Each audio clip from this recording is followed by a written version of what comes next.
সেটা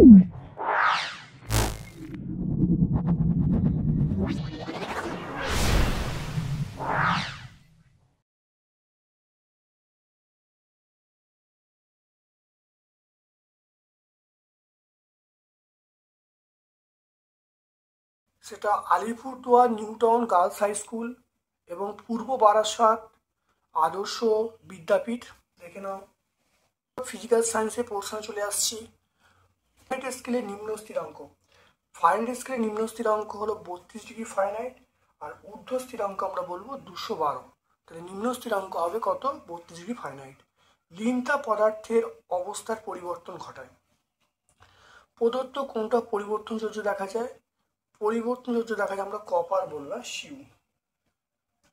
তারপর দেখো অ্যালুমিনিয়াম এবং Al3+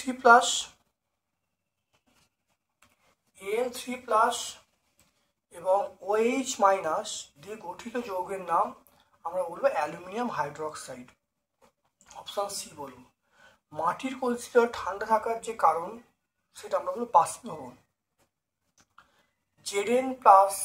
Zn+CuCl2 সমান ZnCl2+Cu, এটা কোন ধরনের বিক্রিয়া?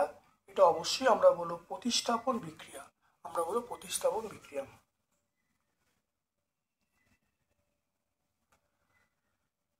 তারপর দেখে নাও সোডিয়ামের পারমাণবিক সংখ্যা কত? সেটা হলো 11। সোডিয়ামের প্রোটন সংখ্যা 11 বলা আছে। তাহলে Na+ এর ইলেকট্রন সংখ্যা কত হবে?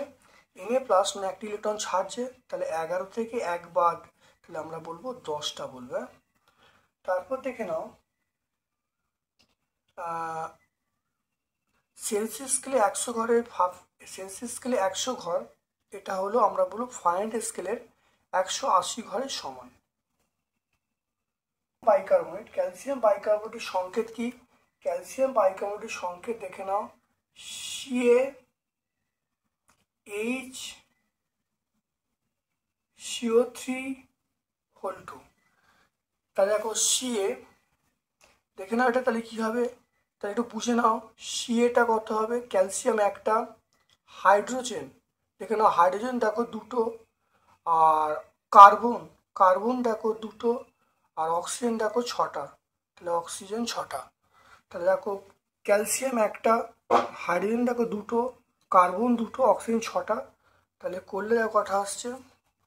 তাহলে এটা দেখো যোগ করো, তাহলে ক্যালসিয়াম একটা, হাইড্রোজেন দুটো, কার্বন দুটো, তাহলে 5টা, 5 আর 6 যোগ করলে 11, তাহলে অ্যান্সার আমরা 11 বলবো।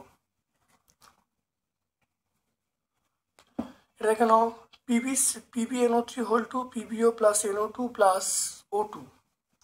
PbNO3 এটা PbNO3 এটা উৎপন্ন হচ্ছে PbO + NO2 + O2, এটা সমতা বিধান করতে বলছে। এটা আমরা দেখো 6 নম্বর স্কুল দেখে নাও, মানে 6 নম্বর স্কুলে আমরা অবশ্যই সমতা বিধান করেছিলাম। তাহলে 6 নম্বর স্কুলটা তোমরা আরামবাগ গার্লস হাই স্কুল তোমরা অবশ্যই দেখে নেবে, এখানে উত্তরটা পেয়ে যাবে। এটা আমরা কোন ধরনের বিক্রিয়া বলবো? এটা আমরা বলবো বিয়োজন বিক্রিয়া। এটার নাম হলো বিয়োজন বিক্রিয়া। টেক্সট দেখো পেয়ে এখানে একটা তাপ দিয়ে এই বিক্রিয়ার নাম হলো বিয়োজন বিক্রিয়া। ঠিক এখানে ব্যালেন্স করা আছে, তাহলে এটা আমরা বলবো বিয়োজন বিক্রিয়া। দেখে নাও। তারপর দেখো একটি ধাতু সালফেট বলা আছে। এম ধাতু নাইট্রেট ও কার্বনিক যৌগের সংকেত কি? যৌগ আমরা বলবো সেটা হলো MnO3, নাইট্রেট হলো MnO3, আর কার্বনেট হলো M2CO3। তাহলে নাইট্রেট হলো MnO3, কার্বনেট হলো M2CO3। তারপর দেখো কোনো পদার্থ কঠিন হওয়ার সময় তাপ কি করে? বর্জন করে। অ্যামোনিয়াম সালফেটের সংকেত হলো NH4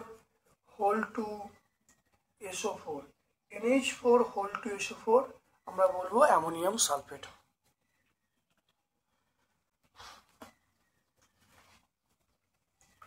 তারপর দেখো চলে এসো ফারেনহাইট স্কেলে তাপমাত্রা বলা আছে 86 ফারেনহাইট। সেলসিয়াস স্কেলে তাপমাত্রার মান কত? আগে র্যাকেটটা দেখে নাও, c/5 equal to f minus 32/9। তাহলে আমরা c/5 ফারেনহাইট স্কেলের মান হলো 86 মাইনাস 32/9। এখানে c/5 এটা করলে দেখো বিয়োগ করলে আমরা পাবো 54 পাবো। তাই এটা কাটাকুটি করলে আমরা 6 পাবো। তাহলে সি এর মানটা পেয়ে গেল 5 6 30। তাহলে আমরা বলবো সেলসিয়াস স্কেলে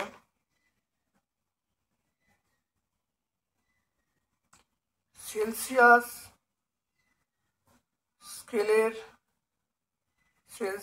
স্কেলের পার্ট 30 ডিগ্রি সেন্টিগ্রেড।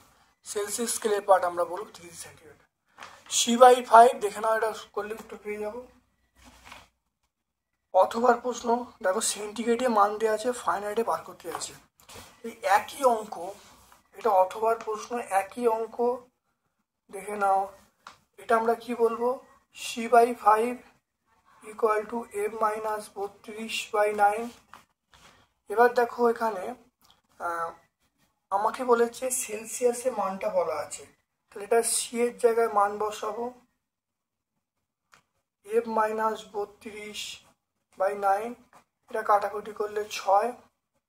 তাহলে f মাইনাস 32, এটা আমরা 6 9 54 বলবো। তাহলে f এর মান পেয়ে যাব 54 প্লাস 32।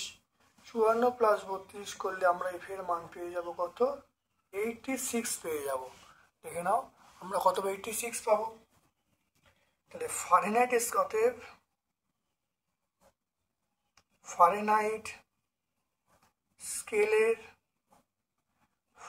স্কেলের পার্ট আমরা পেয়ে যাব 86 ডিগ্রি ফারেনহাইট। ফারেনহাইট স্কেলের পার্ট আমরা পেয়ে যাব 86 ডিগ্রি ফারেনহাইট। তারপর দেখো জল দিয়ে ঘর মোছার পর মেঝে ঠান্ডা হয় কেন। এখানে জল দিয়ে ঘর মোছার পর মেঝে থেকে লিন তাপ সংগ্রহ করে এবং বাষ্পীভূত হয়, ফলে মেঝে ঠান্ডা হয়।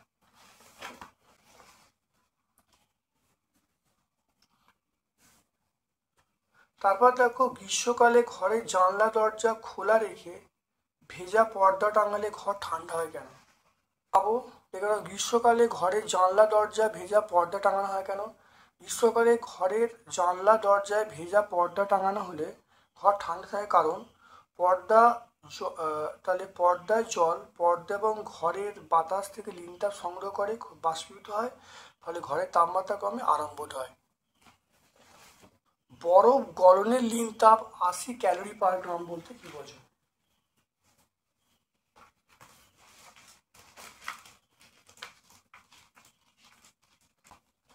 1 গ্রাম বিশুদ্ধ বরফ 0 ডিগ্রি সেন্টিগ্রেড তাপমাত্রা 1 গ্রাম বিশুদ্ধ বরফ ওই তাপমাত্রা 1 গ্রাম বিশুদ্ধ জলে পরিণত হতে বাইরে থেকে 80 ক্যালোরি তাপ গ্রহণ করবে।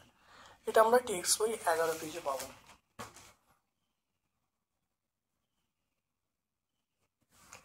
তারপর দেখো হাতে স্পিরিট ঢাললে হাত ঠান্ডা হয় কেন।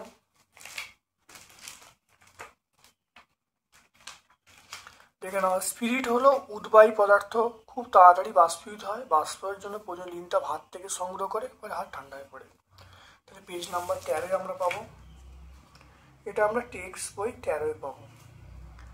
চুনাপাথরকে তাপ দিলে কি ঘটবে।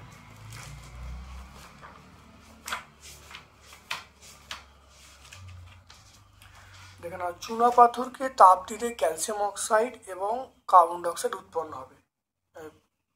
ক্যালসিয়াম অক্সাইড এবং কার্বন ডাইঅক্সাইড উৎপন্ন হবে। দেখে নাও, আমরা এই দিকটায় লিখবো, আর এখানে বলবো যে চুনাপাথরকে তাপ দিলে পোড়া চুন বা ক্যালসিয়াম অক্সাইড এবং কার্বন ডাইঅক্সাইড উৎপন্ন হবে। এটা পেজ নাম্বার 98-এ আমরা টেক্সট বই 98-এ বলবো। তারপর দেখে নাও সমতা বিধান করতে হবে। দেখে নাও সমতা বিধান করতে বলছি। প্রথমে দেখে নাও, এখানে আমরা 2 দিলাম, তাহলে হাইড্রোজেন দেখো 4টে হলো, 2 4 হলো। এখানে হাইড্রোজেন 2টো আছে, তাহলে 2 দিলাম, দেখো মিলে গেল, তাহলে এটা সমতা বিধান হয়ে গেল। তারপরে এখানে নাইট্রোজেন 2টো আছে, এখানে 2টো দেওয়া হলো, তাই নাইট্রোজেন 2টো হলো। এবার দেখো হাইড্রোজেন দেখো 3 2 6 হলো, হাইড্রোজেন কটা আছে, 2টো আছে, তাহলে এখানে 3 দেওয়া হলো।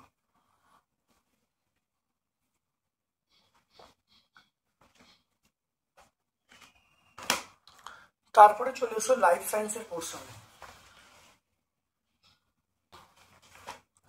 দেখে নাও কোন ভিটামিনের অভাবে রিকেট রোগ হয়। রিকেট রোগ হয় ভিটামিন ডি এর অভাবে। তাহলে আমরা অপশান ডি বলবো। চুল এবং নখে প্রোটিন থাকে, তার নাম হলো কেরাটিন। তারপরে বেরিবে রোগের জন্য দায়ী কোন ভিটামিন, এটা আমরা বলবো ভিটামিন বি কমপ্লেক্স। আচ্ছা, উদ্ভিদ আর রাসায়নিকের নাম আমরা বলবো আমরা বলবো ক্যারোটিনয়েডস। ক্যারোটিনয়েডস কথাটা বলবো, এটা পেজ নাম্বার 161 আমরা বলবো। টেক্সট বই 161 তোমরা দেখে নেবে। জলে বিভিন্ন ভিটামিন, এটা আমরা সি বলবো, বি কমপ্লেক্স বলবো, বি বলবো, যে কোনো একটা বলবো। 1 বছরের কম শিশুদের মধ্যে প্রোটিন ও শক্তির অভাব হলে কি হবে, এবং শক্তির অভাব হলে 1 বছরের শিশুদের মধ্যে যে রোগটা হবে তার নাম হলো ম্যারাজমাস। টেক্সট বই তোমরা পেয়ে যাবে, এটা হলো ম্যারাজমাস। টেক্সট বই 165 পেজে তোমরা পেয়ে যাবে। তারপর দেখো 3 দাগে রাখে একটা প্রোটিন জাতীয় খাদ্যেরই কাজ লিখতে বলছে। কি দেখে নাও, শক্তি উৎপন্ন করা, কলা গঠন করা, ক্ষত সারানো, শ্বাসবায়ু পরিবহন করা, এগুলো প্রোটিনের কাজ। এটা আমরা পেজ নাম্বার 151 বলবো। কোন মৌলের অভাবে রক্ত অল্পতা হয়, এটা হলো লোহা, এফির অভাবে রক্ত অল্পতা হয়। তারপর দেখো আইসক্রিমে কি কি ক্ষতিকারক পদার্থ মেশানো থাকে। আইসক্রিমে যেটা মেশানো থাকে সেটা হলো দেখো কারাচিনান এবং ব্রোমিনেটেড ভেজিটেবল অয়েল মেশানো থাকে। এটা 169 পেজে পাবো। জলকে প্রচুর গরম করতে প্রচুর তাপের প্রয়োজন। এই ধর্মকে কাজে লাগিয়ে এই ধর্মকে জীব দিয়ে কীভাবে কাজে লাগানো হয়। তাহলে 1 নম্বর দেখো 2 আর 3 দেখে নাও। বাইরের পরিবেশে তাপমাত্রা দ্রুত বদলালেও পাখির স্তন্যপায়ী প্রাণীতে দেহের তাপমাত্রা একই থাকে। নাম্বার 2 হলো জীবদের পানিতে ঘাম হওয়া, উদ্ভিদে বাষ্পমোচনের মাধ্যমে জল বেরিয়ে গেলে দেহ ঠান্ডা হয়। অল্প পরিমাণ জল বাষ্পিত হলেও দেহের অনেক পরিমাণ তাপ দেহ থেকে বাইরে বেরিয়ে যায়। তাহলে আমরা 2 নম্বর এবং 3 নম্বর পয়েন্টটা বলবো, সেটা হলো পেজ নাম্বার 178 বলবো। টেক্সট বই আমরা 178 বলবো। প্রক্রিয়াজাত খাদ্য কাকে বলে, এরূপ খাদ্য উদাহরণ দিতে বলছে। দেখে নাও প্রক্রিয়াজাত খাদ্য দেখে নাও, যেসব খাদ্য প্রকৃতি থেকে পাওয়া গেলেও তাদের খাদ্য হিসাবে গ্রহণ করার জন্য নানা রকম প্রক্রিয়ার মাধ্যমে আমাদের প্রক্রিয়ার মাধ্যম দিয়ে যেতে হয়, তাকে প্রক্রিয়াজাত খাদ্য বলে। যেমন ভাত চালকে সেদ্ধ করে উৎপন্ন করা হয়, মুড়ি চালকে উত্তপ্ত করা হয়। দেখে নাও এইগুলো আমরা বলবো প্রক্রিয়াজাত খাদ্য।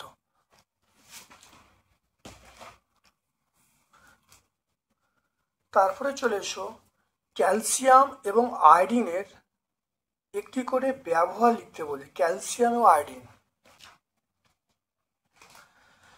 ঠিক না। ক্যালসিয়াম দেখো পেশি সংকোচন স্বাভাবিক রাখা, আর বা এটা ছাড়াও কোনো জায়গা থেকে রক্ত বেরোচ্ছে সেই রক্ত জমাট বাঁধতে সাহায্য করা।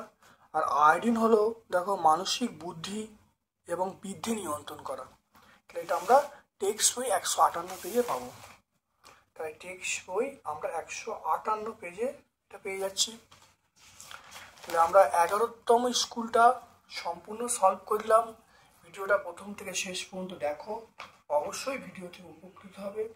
আমার পক্ষ থেকে সকলকে ধন্যবাদ এবং শুভকামনা জানাচ্ছি।